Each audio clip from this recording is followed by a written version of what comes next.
क्या आप जानते हैं कुछ लोग कापी पर उल्टे लफ्ज़ लिखते हैं या महफ़िल में अचानक खामोश होते हैं, बात करते करते खामोशी इख्तियार कर लेते हैं, या आपको लगता है कि इन्होंने कोई बदतमीज़ी की है। असल में इन्होंने कोई बदतमीज़ी नहीं की होती है, बल्कि ये उनके दिमाग की एक अलहदा सिम्पटम, एक अलहदा अलामत, उनका अपना सोच, ये एक अपनी अलग दुनिया में रहते हैं। या आपने कभी ऐसा देखा होगा कि कुछ लोग ऐसे, या आप कुछ लोगों को ऐसा समझते हैं कि ये पागल हैं या इनकी जो मेंटली कंडीशन है वो अलग है, लेकिन साइंस इसके बरअक्स है। साइंस इसको जो है ना वो एक अलग ही समझती है। साइंस समझती है कि ये जो शख्स, ये जो हैं, जो जिनको हम बाज़ बात कहते हैं कि ये पागल हैं या इनका रवैया जो है आम नॉर्मल नहीं है या इनका बिहेवियर एटीट्यूड नॉर्मल नहीं है, साइंस इनको अलग नज़रिए से देखती है। साइंस इनके दिमाग को, इनकी इनकी सोच को एक नए नज़रिए के साथ देखती है। और बाज़ बात आपने ये भी देखा होगा कि बच्चा पढ़ाई में तो बहुत सुस्त होता है, लेकिन बाकी दूसरे कामों में और दूसरी एक्टिविटी में बहुत ज़्यादा तेज़ होता है। अगर पढ़ाई में सुस्त है तो दूसरे कामों में बहुत ज़्यादा तेज़ है। और एक बात का यहाँ साइंस कहती है कि ये क्या अलग ही दुनिया के मालिक हैं। आपने कभी इस बारे में सोचा है कि या कभी इस बारे में जानने की कोशिश की है? नहीं तो जानिए आज की वीडियो में। मेरी वीडियो को लास्ट तक लाजमी देखिएगा। मैं आज की वीडियो में दिमाग की मुख्तलिफ डिजीज़ या उसकी कंडीशन के मतलब बात करने वाला हूँ। अस्सलाम वालेकुम। मैं आपका अपना होम्योपैथिक डॉक्टर हाफिज़ अकील साबर आज आपके सामने एक नई, अहम और दिलचस्प वीडियो के साथ हाज़िर हूँ। मेरी आज की वीडियो का इन्वान जो है, टॉपिक जो है वो है दिमाग की मुख्तलिफ कंडीशंस, मुख्तलिफ अलामात, जिसमें हमने अक्सर अपने इर्द गिर्द के माहौल में देखा होगा कि बहुत सारी ऐसी हमें लोग मिल जाते हैं, हमें ऐसी लोगों के रवैये, ऐसी आदत मिल जाती हैं जो हम समझते हैं कि ये शायद ही कोई किसी मेंटल डिसऑर्डर का या सुस्त रवैये का या बदतमीज़ी में शुमार होती हैं, जबकि हकीकत इसके बिल्कुल बरअक्स है। हमने देखा होगा कि बाज़ वक़्त एक शख्स बात कर रहा है, बात करते करते वो अचानक महफ़िल में खामोश हो जाता है। जब उससे सवाल किया जाता है तो वो शर्मा जाता है, या अपने गले को साफ़ करने की कोशिश करता है, या खंकारता है, या अपनी आंखें झपकना शुरू करता है, या बाज़ वक़्त जो है वो कॉन्फिडेंस के साथ या उस स्टेज को या उस महफ़िल को अपना नहीं पाता। ये दिमाग की कंडीशंस होती हैं अपनाने की, उसको सेलेक्ट करने की। इसमें हम इसको आज इस वीडियो के मतलब इस वीडियो में बात करेंगे उन सब लोगों के मतलब, इन सब कंडीशंस के मतलब, दिमाग की ऐसी कंडीशंस जो हमें देखने को मिलती हैं, लेकिन आम तौर पे लोग इसको कहते हैं कि इसने जवाब देने में या काम करने में या किसी किस्म की कोताही बरती है या इसमें कुछ उसने स्लो किया है, तो हम इसको कहते हैं ये तो पागल है, ये तो मेंटल है। हम उनको मेंटल का नाम देते हैं, जबकि हकीकत में आज मैं जो बात करने वाला हूँ वो किसी बीमारी के मतलब नहीं है, वो सिर्फ मेंटल डिजीज़, मेंटली कंडीशंस हैं, दिमाग की ऐसी सिचुएशंस हैं जिनको हमने अपनाना होता है, जिनको हमने समझना होता है कि ये हमारी रोज़मर्रा की ज़िंदगी। आप भी हो सकते हैं, मैं भी हो सकता हूँ, हमारे अंदर भी कुछ ऐसी कुछ आदत ऐसी हो सकती हैं जिसमें हम बहुत सारे नॉर्मल पर्सन जो हैं वो भी हमारे इर्द-गिर्द का माहौल, हमारे बहन-भाई, हमारे मिलने मिलाने वाले हमारे अहल-व-अयाल जो है वो इस कंडीशन में मुब्तला हो सकते हैं कि उनकी ये आदत होती हैं जिनको सिर्फ उसके साथ रहने वाला शख्स ही जान सकता है। इसमें मैं जो तकरीबन 8 से 10 जो कंडीशंस हैं मैं उनके मतलब थोड़ा-सा बताता चलूँ कि जो ये डिज़ीज़ जो होती हैं जिनको हम डिज़ीज़ तो नहीं कह सकते, लेकिन दिमागी उन कंडीशंस का नाम जो है उनको हमने मुख्तलिफ जो साइंस जो है आज की वो उनको नाम देती है। इनको हम न्यूरो डिसऑर्डर्स जो हैं वो उनको कह सकते हैं। न्यूरो डायवर्सी, दिमाग की मुख्तलिफ कंडीशन, मुख्तलिफ अलामत या मुख्तलिफ रिएक्ट कहना या मुख्तलिफ रद्द अमल देना उनका ये होता है। सबसे पहले जो बात करना चाहूँगा वो है दिमाग की तवज्जो की कमी और हाइपर होना। तवज्जो की कमी और हाइपर होना जिसको ADHD कहते हैं। ऐसे लोगों का दिमाग सबसे पहले बात करते वक्त या जब बात करने लगते हैं तो बहुत तेज़ चलता है, जिसकी वजह से ये एक से ज़्यादा देर तवज्जो एक जगह पे ज़्यादा देर तवज्जो नहीं दे पाते।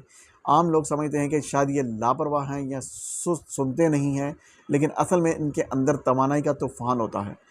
ये बहुत जल्दी बोर हो जाते हैं, चीज़ें भूल जाते हैं और एक जगह टिक कर नहीं बैठ सकते। लेकिन इनकी सबसे बड़ी ताकत इनकी तख्लीकी सलाहियत होती है। ये वो सोच सकते हैं जो कि दूसरा नहीं सोच पाता। यहाँ हम इसको बीमारी नहीं कह सकते, लेकिन किसी शख्स का तवज्जो ना देना, यानी उस महफ़िल में अगर एक नॉर्मल पर्सन है, एक नॉर्मल आदमी बैठा है, तो अगर वो तवज्जो से बात नहीं सुन रहा, तो मतलब कि उस महफ़िल में वो बैठना नहीं चाह रहा। उसको वो आपका महफ़िल या बिहेवियर या एटीट्यूड पसंद, वो रवैया, वो एटमॉस्फेयर पसंद ही नहीं है। तो इसका मतलब ये तो नहीं कि वो शख्स जो है वो बीमारी का शिकार है। वो एक जगह पे ज़्यादा देर टिक के नहीं बैठ सकता। तो ये इस चीज़ को अपनाना ज़रूरी है। इस चीज़ की ये एक शख्स की आदत है। आप किसी को बांध के या फोर्स करके नहीं रख सकते। वो जैसे कहते हैं ना कि आप रिश्तों को एक मुट्ठी में कस के बांध नहीं सकते। आपको उनको थोड़ी सी डील या उनको उनकी प्राइवेसी देनी पड़ती है। इसी तरह ये आदतें बच्चों में भी होती हैं, बड़ों में भी होती है। कोई बच्चा पढ़ने में ठीक होता है, कोई बच्चा पढ़ने में बहुत एक्टिव होता है, कोई बच्चा कमज़ोर होता है, कोई लेज़ी होता है, कोई लफ्ज़ की कंडीशन जो है वो समझ नहीं पाता, उसकी पहचान नहीं कर पाता। इस मतलब के इसको समझने के लिए अलग-अलग जो है वो इस कंडीशन को समझना चाहिए। हर बच्चा अलग-अलग तवज्जो मांगता है, या हर शख्स जो है वो अलग-अलग तवज्जो मांगता है। सेकंड कंडीशन आ जाती है ऑटिज़म।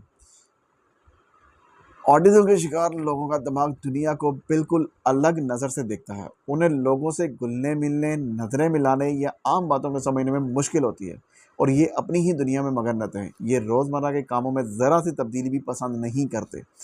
लेकिन याद रखिए, इनका दिमाग बहुत बीन होता है। इनकी याददाश्त कमाल की होती है और ये किसी भी काम को इतनी गहराई और महारत से कर सकते हैं कि आम इंसान बाज़ औक़ात दंग रह जाता है। ऑटिज़म का बच्चा या ऑटिज़म का शिकार ऐसा शख्स बाज़ औक़ात ऐसी हरकत या ऐसी आदत या उसमें कुछ ऐसी चीज़ें अपनाई जाती हैं जो एक नॉर्मल इंसान उन चीज़ों को नहीं कर पाता, उन चीज़ों के मुतालिक सोच भी नहीं सकता। इनका दिमाग अलग ही एक अपनी सलाहियत रखता है, या इनकी याददाश्त जो है वो बड़ी कमाल होती है। इनको पुरानी कई ऐसी आदत होती हैं जो इसको बार बार रिपीट कर देते होते हैं। एक ही चीज़ को वो अपना रहे होते हैं बार बार, उनको वो उनकी एक्टिविटी बन जाती है और ये बहुत पीढ़े और कह लें कि दिमाग बहुत मजबूत होता है इसके ऐसी कंडीशन में, एक ही चीज़ को बार बार, उनको याद भी बड़ा अच्छा रहता है। तीसरी कंडीशन आ जाती है डिसलेक्सिया। ये पढ़ने और लिखने का एक अलग अंदाज़ है। ऐसे बच्चों या बड़ों को किताब के लफ्ज़ अड़ते हुए या उल्टे स्पेलिंग याद करते हुए नज़र आते हैं, जैसे कि जिसकी वजह से पढ़ने में बहुत तकलीफ़ होती है। लोग अक्सर इन्हें नालायक समझते हैं, इनको डांटते हैं, जो कि सरासर ज़्यादती है। हकीकत यह है कि ये लोग तस्वीरों की शक्ल में सोचते हैं। इनका आइडियाज़ देने का अंदाज़ बहुत अनोखा होता है और ये बेहतरीन बिजनेसमैन या आर्टिस्ट बनते हैं। बहुत सारे हमने लोग ऐसे देखे होंगे जो अक्सर पढ़ने लिखने में, लफ्ज़ों की पहचान करने में या लफ्ज़ों को देखने में या उसके लिखने में उनको बिल्कुल आइडिया नहीं होता। वो लफ्ज़ नहीं पढ़ पाते। इंग्लिश के वर्ड्स कुछ ऐसे होते हैं या उर्दू के कुछ ऐसे वर्ड्स होते हैं या वोकैबुलरी ऐसी होती है, इनकी बहुत कमज़ोर होती है। ये बिल्कुल भी इस बात को, उस लफ्ज़ को अदा नहीं कर पाते, या कह लें कि इनकी ज़बान पे वो लफ्ज़ नहीं चढ़ पाता। वो लफ्ज़ को पूरा अदा नहीं कर पाते। उनसे लफ्ज़ की अदायगी नहीं होती।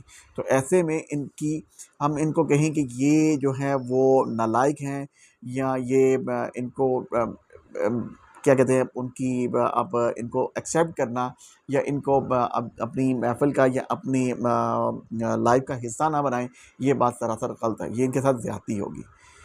चौथी जो इसमें कंडीशन आ जाती है डिप्रेक्सिया, हरकती तवाज़ुन की कमी, यानी कि जिसमें ये होता है कि ये हम बात ऐसे शख्स को हम जिस्मानी तौर पर अनाड़ीपन भी कह सकते हैं। इसमें दिमाग और जिस्म का तवाज़ुन दुरुस्त तरीके से काम नहीं करता। ऐसे लोगों के हाथों से चीज़ें जल्दी गिर जाती हैं, चलते चलते ठोकर लग जाती है या इनकी लिखाई बहुत ख़राब होती है। आमतौर पर लोग इन्हें सुस्त या लापरवाह कहते हैं, लेकिन ये इनके बस की बात नहीं होती। लोग इनकी ख़ास बात की यही होती है कि हालात के मुताबिक बहुत जल्दी टल जाते हैं और दूसरों के लिए इनके दिल में बहुत ज़्यादा हमदर्दी होती है। हमने अपने इर्द गिर्द के माहौल में, फैमिली में, हमारी अक्सर आपने देखा होगा कि बहुत से लोग बात काम करने में बहुत सुस्त होते हैं, लेकिन वो काम बड़ा अच्छा करते हैं। काम में परफेक्टनेस बहुत ज़्यादा होती है उनके, होते सुस्त हैं लेकिन काम को बड़े परफेक्ट तरीके से के साथ कर देते हैं। हम उनको समझते हैं ये नालायक हैं, ये इनको लिखना पढ़ना, वो लिखना नहीं समझ सकते, वो लिख नहीं सकते, लेकिन बोलते बड़ा अच्छा है, पढ़ते बड़ा अच्छा है, उनका तलफ़्फ़ुज़ बड़ा अच्छा होता है। ऐसे लोग भी हमें मिलने को मिलते हैं। तो क्या ये कोई बीमारी है? इसको बीमारी नहीं, इसको एक कंडीशन कहा जा सकता है, डिजीज़ कहा जा सकता है। इसको दिमाग की एक उसका हिस्सा, उसको ब्रेन की किसी कमज़ोरी की तरफ कह सकते हैं कि कुछ कमज़ोर है। हर शख्स कहीं न कहीं, किसी न किसी जगह पे उसका वीक पॉइंट ज़रूर होता है। कोई ना कोई असाबी तौर पे मफलूज होता है, कमज़ोर होता है, कोई ब्रेन मेंटली तौर पे कमज़ोर होता है, कोई किसी न किसी जगह पे कमज़ोर ज़रूर होता है। लेकिन कुछ ऐसे होते हैं जो बड़े अच्छे तरीके से के साथ अपना वो सारा काम जो है वो कर जाते हैं। अगर एक शख्स जो है वो पढ़ने लिखने में कमज़ोर है, लेकिन बाकी काम करने में बड़ा तेज़ होता है। कोई पढ़ाई में कमज़ोर है लेकिन दूसरे कामों में बड़ा तेज़ है। घर के कामों में बाज़ बच्चे बड़े स्ट्रॉन्ग होते हैं, बड़े जो हैं वो बड़े स्ट्रॉन्ग के साथ करते हैं। पूरे 10-10 लोगों को, 15-15 लोगों का काम जो है वो अकेले कर जाते हैं। तो क्या ऐसे में वो उस शख्स को हम कमज़ोर या नालायक या ऐसा कुछ करेंगे? कुछ लोग फिज़िकली काम बहुत अच्छा करते हैं, कोई प्रैक्टिकली काम बहुत अच्छा करते हैं, कोई लिखने में बड़ा अच्छा महारत रखते हैं, कोई बोलने में बड़ी अच्छी महारत रखते हैं, कोई पेंटिंग बड़ा अच्छा करता है, कोई आर्टिस्ट बहुत अच्छा है, कोई बिज़नेसमैन बहुत अच्छा है। तो इसका मतलब ये तो नहीं है कि हर हम दूसरे शख्स को जो वो दूसरा काम नहीं करता था क्या हम उसको बीमार कहेंगे या उसको कहेंगे ये मेंटली तौर पे है। हर बंदे का, हर क्लास में बैठे 40 बंदे, एक क्लास है, क्लास में बैठे 40 जो आदमी हैं, बच्चे हैं, जो 40 स्टूडेंट हैं, वो सब एक ही तरह की लाइफस्टाइल नहीं गुजार सकते। एक ही वालिदैन की जो पैदाइश है, एक ही वालिदैन, एक ही बहन भाई घर में पैदा रहने वाले, उन सब की अलामत, उनकी सब की जो कंडीशंस हैं, उनकी सब की सोच, उनकी मेंटेलिटी, वो सब डिफरेंट होती है। कहा जाता है कि इंसान एक दुनिया में इंसान एक ही शक्ल के 7-7 शख्स हैं, तो क्या वो उनकी सबकी आदत एक है? नहीं, ऐसा नहीं हो सकता। पांचवी यहाँ पे जो कंडीशन आ जाती है वो डिस्कोलिया है, डिस्कैलकोलिया है, डिस्कैलकोलिया, जिसे आप रियाजी या मैथ की कमजोरी कह सकते हैं। इन लोगों का दिमाग हिंसों और नंबरों के कबूल नहीं करता। इन्हें गिनती या याद करने, दुकानदार को पैसे देने या वक्त और फासले का अंदाज़ा लगाने में शदीद मुश्किल आती है। लेकिन इसका मतलब ये नहीं है कि ये कम अकल है। ये लोग बसरी तौर पर यानी तस्वीरों और नक्शों की मदद से बड़ी से बड़ी मुश्किल को सेकंडों में हल करने की सलाहियत रखते हैं। अब ये देखिए, ये बात याद आती है कि बात हम एक देखें, बात वहाँ मैं स्टूडेंट की बात कर रहा था। कोई केमिस्ट्री में अच्छा है, कोई फिजिक्स में अच्छा है, कोई आपका आर्ट में अच्छा है, कोई कंप्यूटर में अच्छा है, कोई रियाजी में अच्छा है, कोई उर्दू में अच्छा है, कोई इंग्लिश में अच्छा है, कोई ड्राइंग में अच्छा है। अब कई ऐसे बंदे हैं, कोई उनकी केमिस्ट्री बहुत अच्छी है, उनको फार्मूला बड़े अच्छे याद हो जाते हैं। ऐसा बेहतरीन फार्मूला जो याद नहीं होता, आम नॉर्मल पर्सन को याद ही नहीं होता। लेकिन कुछ ऐसे होते हैं कि वो मैथ को रट के, वैसे रटा होता है मैथ को, फ़ौरन फट से जवाब दे देते हैं। कईयों को मैथ याद नहीं होता, रियाजी बिल्कुल बुरा सब्जेक्ट होता है, लेकिन उनकी इंग्लिश बहुत अच्छी होती है, वोकैबुलरी बड़ी अच्छी है, उनको इंग्लिश के ऐसे ऐसे वर्ड्स याद होते हैं, उनकी ग्रामर बहुत अच्छी है, उर्दू के लफ्ज़ बड़े अच्छे इस्तेमाल कर सकते हैं। कहने को इंग्लिश के 12 सेंटेंसेस हैं, 12 हैं, 14 हैं, आप उनको याद कर सकते हैं, लेकिन बात का तो वो भी नहीं याद कर सकते। लेकिन उर्दू के 101 सेंटेंस है, उसकी वोकैबुलरी जो है वो याद ही नहीं होती। उसकी असल उर्दू जो है वो तो याद ही, उसको करना या उसको समझना, साइकोलॉजी पढ़ना, उसमें हिस्ट्री पढ़ना, साइंस को रखना, आर्ट को रखना, ये अलग-अलग मज़मून है। हर शख्स, कोई कुकिंग में अच्छा है, कोई आर्टिस्ट अच्छा है, कोई डिज़ाइनर अच्छा है, कोई दर्जी अच्छा है, कोई हर काम में हर बंदा परफेक्ट नहीं होता, लेकिन जो हर बंदा किसी एक काम में ज़रूर महारत रखता है। इसी तरह बात आ जाती है आगे इसकी एक और कंडीशन, छठी हालत, जिसको हम कहते हैं टोरेट सिंड्रोम। इसमें इंसान का दिमाग इसके जिस्म को कुछ ऐसे सिग्नल भेजता है जो उसके कंट्रोल में नहीं होते। मरीज़ अचानक आंखें झपकाना लगता है, गर्दन हिलाने लगता है, या गला साफ करने जैसी आवाज़ निकालने लगता है, या लोग अक्सर इनका मजाक उड़ाना शुरू कर देते हैं, जो कि बहुत दुख की बात है। कोई पागलपन नहीं है, लेकिन बल्कि ये लोग आमतौर पर बहुत ज़्यादा हिम्मत वाले, बासलाहियत और ज़बरदस्त हिस्स मज़ाक के मालिक होते हैं। हमने अक्सर देखा होगा अपने इर्द गिर्द का माहौल, जब किसी को हम स्टेज पे खड़ा करते हैं या हम किसी से कोई काम करने के लिए कहते हैं, तो बाज़ बात ऐसा होता है कि वो शख्स, वो बच्चा, वो लड़का, वो लड़की, वो बंदा, उसको ये होता है वो घबराना शुरू करता है, हाथ पाँव लरजना शुरू हो जाता है, पैर कांपना शुरू हो जाता है, पसीना आना शुरू हो जाता है, आंखें झपकना शुरू कर देते हैं। कॉन्फिडेंस, आंखें मिला के बात नहीं कर सकते, आंखों में आंखें डाल के बात नहीं कर सकते, बात करते हुए जो है वो हेजिटेशन फील करते हैं। ऐसे उनका अपने ऊपर कंट्रोल नहीं रहता, आवाज़ निकलना शुरू हो जाती है, रोना शुरू कर देते हैं। उनकी कंडीशन ऐसी हो जाती है, अब बार बार आंखों को झपकते रहेंगे, बात करते हुए आंखों को झपकेंगे, बात करते हुए लफ्ज़ को तुतलाना शुरू कर देंगे, उनकी आवाज़ गला साफ करना शुरू करेंगे, एक बात करेंगे, एक लफ्ज़ बोलेंगे, गला साफ करेंगे, फिर बात करेंगे, फिर थोड़ी सी बात करके फिर गला साफ करने की कोशिश करेंगे। ऐसी कंडीशन को टोरेट सिंड्रोम कहते हैं। हमें अक्सर ऐसे लोग देखने को मिल जाते हैं। तो ये कंडीशन है उस वक्त की, उस मौके की, उस मुनासबत की, ना कि किसी बीमारी की तरफ जाती है। ये उस कंडीशन को है, कॉन्फिडेंस नहीं रहता। ये अलग-अलग कंडीशंस हैं और इसमें अल्हम्दुलिल्लाह बेहतरीन होम्योपैथी मेडिसिन हैं जो इनको बेहतर के तरीके के साथ वो ठीक कर सकती है। लेकिन ये इसका मतलब ये नहीं है कि हम इसको किसी बीमारी का नाम दे सकते हैं। इन डिजीज़ को ठीक किया जा सकता है, इनमें अगर बहुत ज़्यादती है कम किया जा सकता है। इसके साथ साथ अगली जो कंडीशन है वो सेंसरी प्रोसेसिंग डिफरेंसेस, एहसासियाती फ़र्क।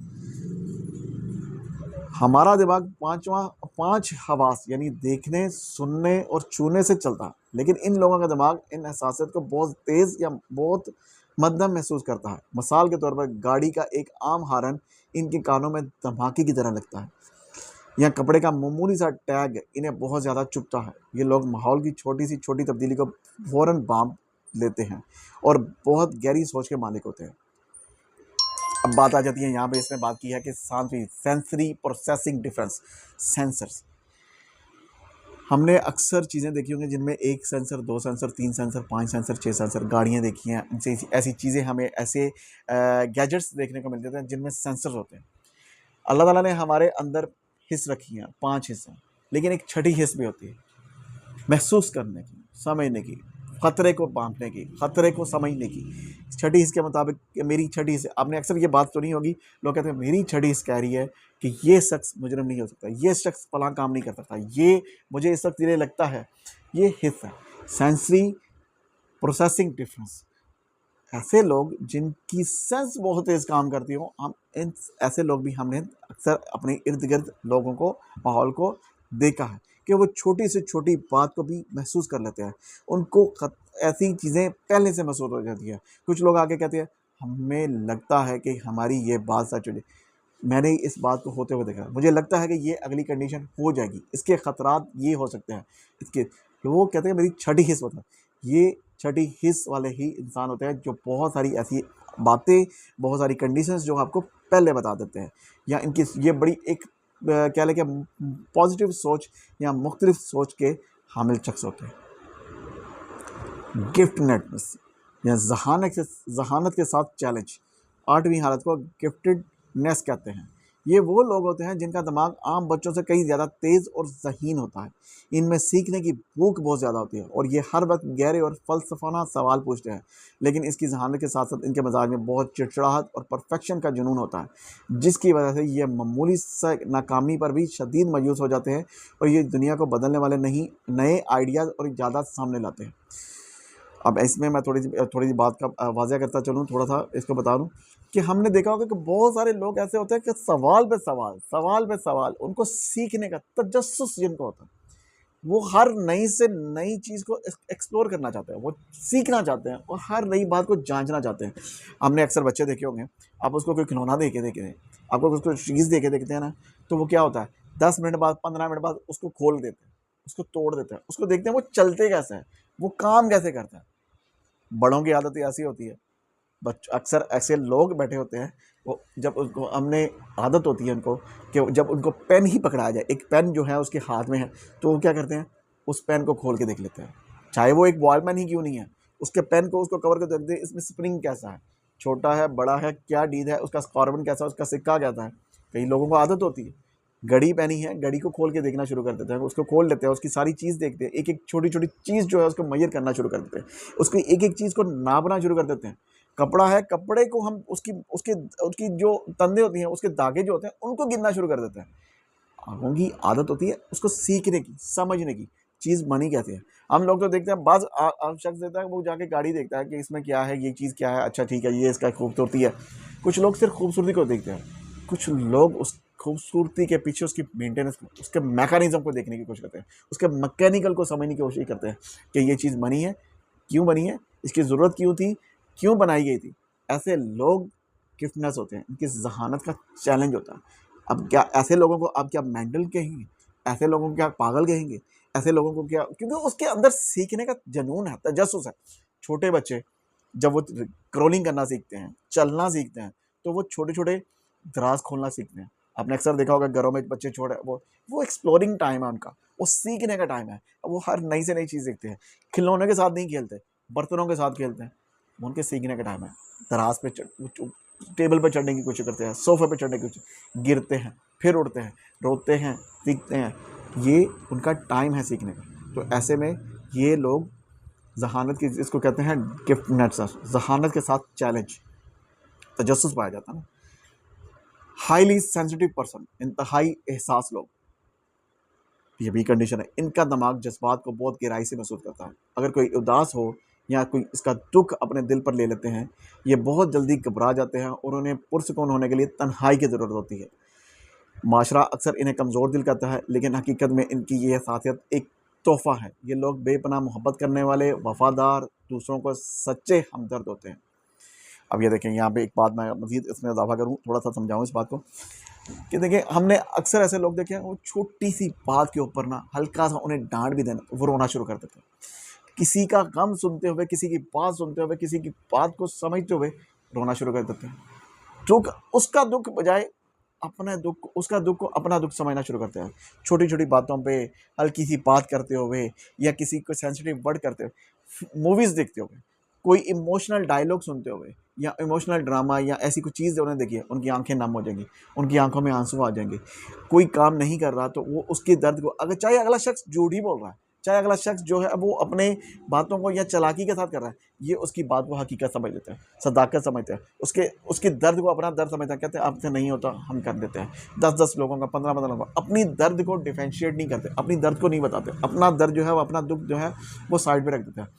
लगे रहते हैं लोगों की हमदर्दी में, वफादारी में, अपने आप को मार के लोगों का दुख जो है वो उसको अपना समझते हुए लोगों मुसलसल जो है वो अपने आप, अपनी थकावट इनके सामने कोई मायने नहीं रखती, अपना दर्द, अपना जख्म इनको नहीं नज़र आता। ये दूसरों के लिए जीते हैं, दूसरों का जो है वो बहुत ज़्यादा जो है वो उनके लिए काम करते हैं। अब आ जाती है ऑडिटरी प्रोसेसिंग डिसऑर्डर, समात की प्रोसेसिंग का फ़र्क। ये आखिरी और 10वीं हालत जो मैं आपका आज के वीडियो में बात करने लगा हूँ। मेरी वीडियो शायद लंबी हो गई है। अब मैं आपका अभी तक मेरी वीडियो के साथ अभी तक जुड़े हैं तो आपका बहुत शुक्रिया। आपने इस बात को, कंडीशन को मुझे यानी कि यहाँ तक सराहा, इतनी मेरी वीडियोज़ को इस लायक समझा, और आपने मेरी अपनी मोहब्बत जो है वो मेरे साथ उसके साथ जुड़े रहे हैं मेरी वीडियो के साथ। ये ऑडिटरी प्रोसेसिंग डिसऑर्डर, इसमें कान तो बिल्कुल ठीक काम करते हैं, लेकिन कान से सुनी हुई बात जब दिमाग तक पहुंचती है तो दिमाग इसे मिक्स कर देता है। अगर आसपास थोड़ा सा भी शोर हो तो ये सामने वाले की बात नहीं समझ पाते। लोग समझते हैं कि ये बात सुन नहीं रहे, लेकिन असल में इनका दिमाग अल्फाज को जोड़ने में वक्त लेता है। ताहम ये लोग देखने और पढ़ने के मामले में बहुत तेज़ होते हैं और खामोश माहौल में कमाल का काम करते हैं। अब ये देखें, ये एक ऐसा कंडीशन है और इसको समझना बहुत ज़रूरी है, ऑडिटरी प्रोसेसिंग डिसऑर्डर। हमने अक्सर देखा होगा कि लोग बात को तवज्जो से नहीं सुनते। आपने भी देखा होगा, आपके इर्द गिर्द में लोग तवज्जो से बात ही नहीं सुनते। उनको जितना मर्जी बोलते रहें, कहते रहें, बात नहीं सुनता। आखिर में हम कहते हैं ये यार ये बड़ा लापरवाह है, ये बात को सुनता नहीं है, हमारी बातों पे कान ही नहीं रखता, इसको जितना मर्जी कह लें, ये बड़ा ढीठ है, ये बड़ा हड्डराम है। हम इसके ऐसे शख्स के मतलब ऐसे अल्फाज इस्तेमाल करते हैं। अक्सर माहौल में हमें ये अल्फाज सुनने को मिलते हैं कि यार ये बड़ा ढीठ है, ये बात सुनता नहीं है, इसको रहने दो, इसको छोड़ दो।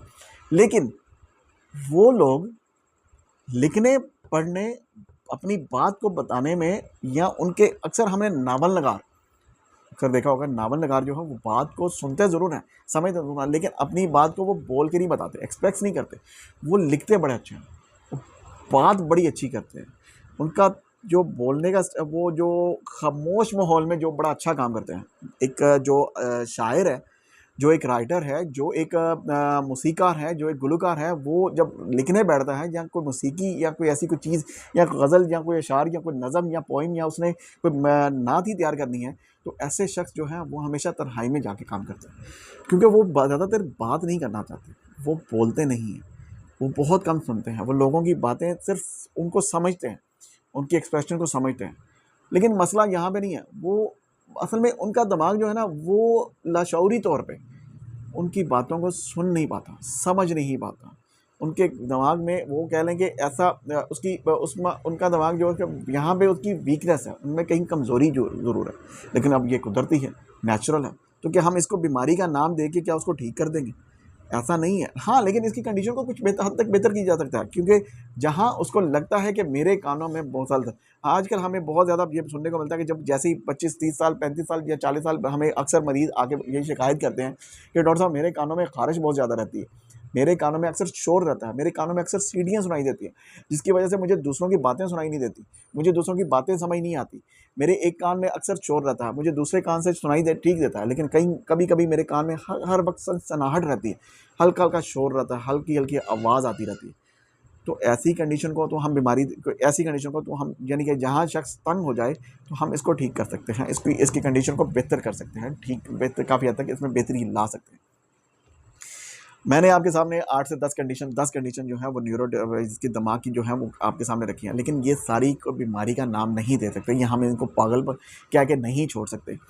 देखिए, ये ऐसे लोग हमें हमारे इर्द-गिर्द माहौल में देखने को मिलते हैं। हमारे इर्द-गिर्द हमें ये लोग मिलते हैं देखने को, हमारी फैमिली में है, रहन-सहन हमारा सामने है, लेकिन हम इन लोगों को फेस करते हैं, जानते हैं।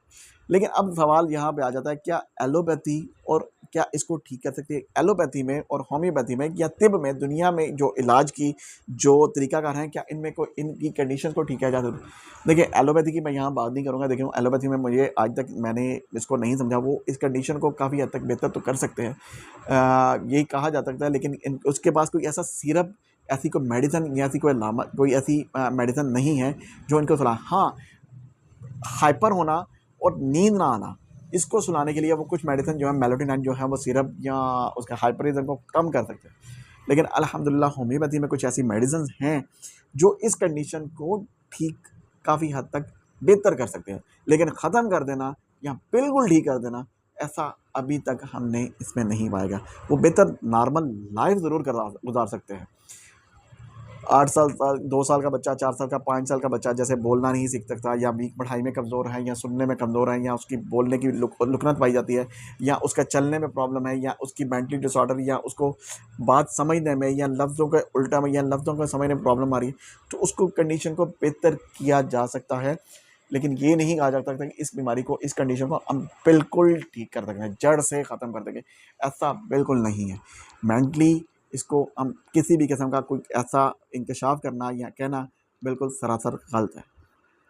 हाँ, लेकिन ये भी कहना कि इसमें होम्योपैथी बहुत पूरा अच्छा काम रोल अदा करती है, नहीं। इसके साथ-साथ फिज़ियोथेरेपी बहुत ज़रूरी है।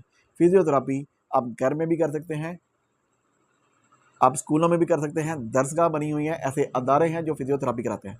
देखिए, स्कूल में आपको वर्किंग कराई जाती है, पढ़ाया जाता है, लिखाया जाता है, आपको मुख्तलिफ़ एक्टिविटी करवाई जाती है।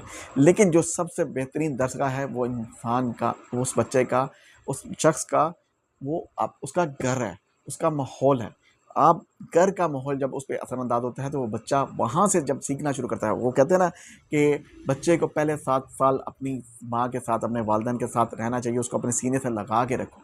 उसकी वजह यही है कि जो उसकी पहली दरसगाह है, वो उसको दी जाती है, वो जब वो सिखाई जाती है। बच्चा घर में खिलौनों से सीखता है, उसको चीज़ों से सीखता है, बर्तनों से खेलता है, घर के माहौल से सीखता है। बच्चे को होशियार और चालाक बनाना, ऐसी कोशिश मत करें, बच्चे को तरबियत करें, बच्चे को सिखाएँ। उसको ये नहीं है कि बार-बार उसको कहा जाए, ऐसे शख्स को बार-बार कहा जाए। बच्चा हो, बड़ा हो, उसको बार-बार जब एक बात करेंगे, तो वो चिढ़ जाएगा। वो जिसको कहते हैं ना डीड हो जाना, ये चीज़ें उसमें पाई जाती हैं। ऐसी कंडीशन में ये लोग, ये कंडीशन जो होती है, ऐसे में सिर्फ ये जितनी भी कंडीशंस हैं, ऐसे लोग सिर्फ प्यार का, आपकी मोहब्बत का, आपकी अपनाहियत उसके कह लें कि सिर्फ उसकी कमी होती है।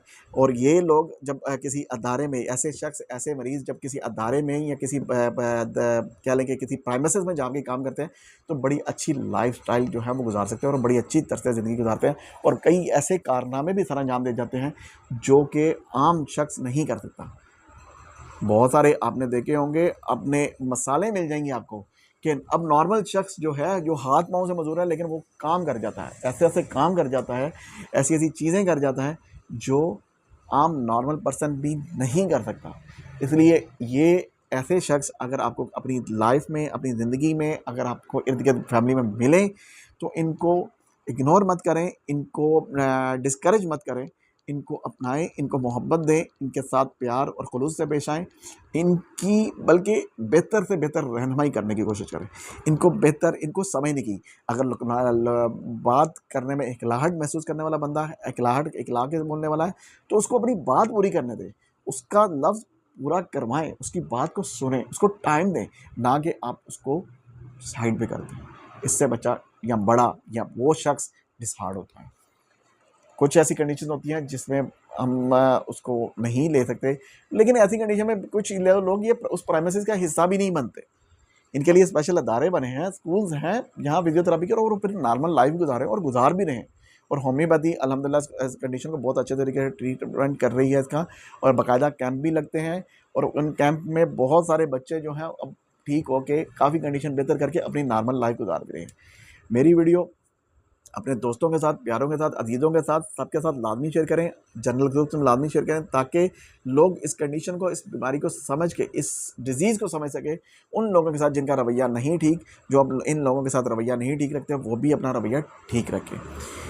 मेरे चैनल पर नए हैं, मेरे चैनल को सब्सक्राइब नहीं किया, आप चैनल को सब्सक्राइब कर लीजिए, अपनी मोहब्बत का इज़हार कीजिए, कमेंट्स के साथ आप अपनी मोहब्बत का इज़हार कर सकते हैं। मिलते हैं इंशाल्लाह एक नई वीडियो के साथ। अपना बहुत सारा ख्याल रखिएगा। अल्लाह हाफ़िज़।